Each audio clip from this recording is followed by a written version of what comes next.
International Islamic Research Center.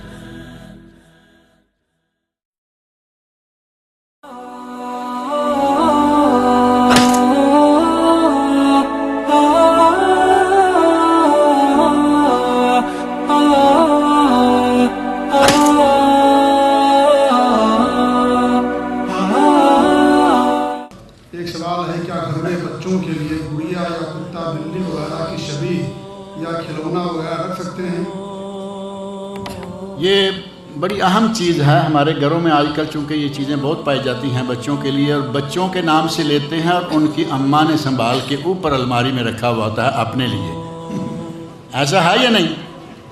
Lock کیا ہوا ہے، الماری کے اندر پڑا ہوا ہے، خوبصورت بالو ہے، خوبصورت بندر ہے، خوبصورت بلی ہے، خوبصورت کیا کیا شکلیں آج کل مل رہی ہیں.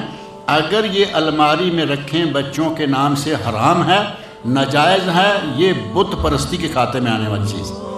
لیکن اگر لائے ہیں، وہ گڑیا ہے، وہ گڑا ہے، وہ بندر ہے، وہ ہاتھی ہے، وہ کچھ بھی ہے، لا کے اگر بچوں کو دیتے ہیں تو بچے اس کا جو حال کرتے ہیں آپ سمجھ سکتے ہیں. کبھی ناک پھوڑ دی، کبھی آنکھ پھوڑ دی، کبھی کوئی کسی کا کان کاٹا، کسی کی ٹانگ ٹوٹی ہوئی ہے.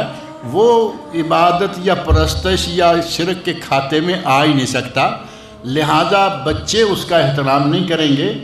اگر اس طرح کا کھلونا لا کے دیتے ہیں انشاءاللہ کوئی حرج نہیں ہے.